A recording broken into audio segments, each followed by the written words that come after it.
When I saw the ceramic lion in my local thrift store, I saw sadness in its eyes.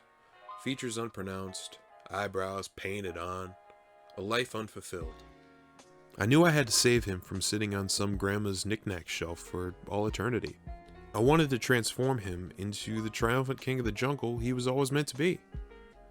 Maybe infused with the raging inferno of 1,000 burning suns.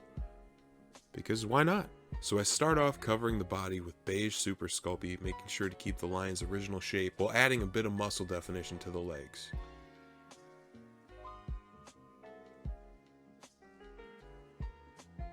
After a quick bake, I use tiny rolls of clay for eyebrows and blend them in with a ball stylus, then replace those beady eyes with balls of clay.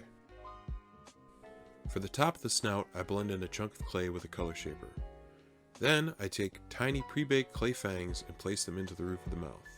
I do the same for the bottom jaw, then attach and blend it in with more clay. The pre-baked teeth is a trick I picked up from Ace of Clay's videos. Make sure to check out his channel if somehow you haven't already. I add red Sculpey to the inside of the mouth because I thought I wouldn't have to paint around the teeth that way. Then, I bake it to keep from ruining what I've already worked on. Then it's on to the fiery mane. I make teardrop shapes, and as I'm blending them in, I add a bit of waviness to them to mimic flames. Think flame paint jobs from classic cars, and PT Cruisers, apparently.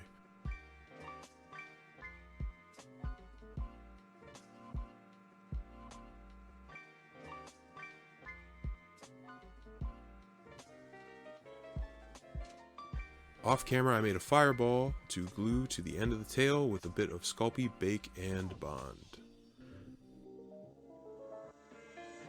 One final bake and then on to painting. I base coat the body with a very dark gray, then wet blend a lighter gray for the highlights. It would have been easier to base coat with the lighter gray first and then use dark gray or black wash for the shadows. I'll most likely use that method instead for future projects. For the mane and the fireball tail, I base coat in red. I'm just using regular craft paints, by the way. Somewhere in here I painted the eyes and teeth white. And the red clay I used for the mouth ended up being too bright, so I darkened it with some black paint.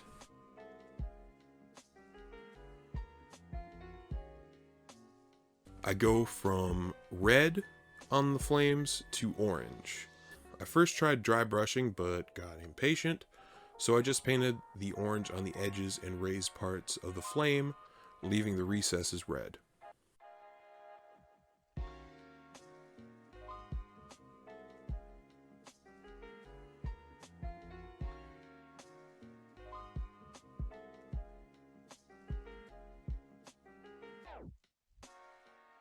To finish the flames, I painted yellow sparingly on the edges and tips of the flames, making sure to keep most of the orange I already painted. I realized I got the color of the fire backwards. For a more realistic flame, you'd base coat with yellow, then work up to orange and then red. I think this color scheme looks fine though, so I'm just gonna keep it.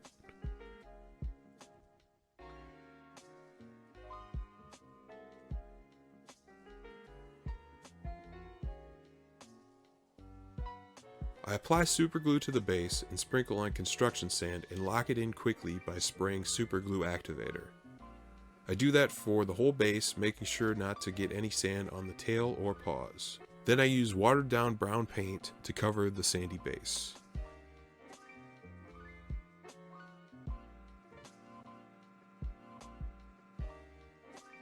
And that's about it for this one. We went from a dull ceramic lion to fire elemental looking guy that I think is an improvement.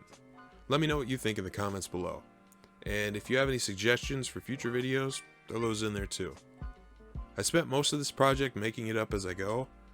That's going to be a common theme with these videos, most likely. Just throwing stuff at the wall and seeing what sticks. If you're into that sort of thing, consider subscribing to see what sort of monsters and whatnot I cook up in the future. And if you enjoyed this video, shooting star, press that like button. That's a wrestling thing.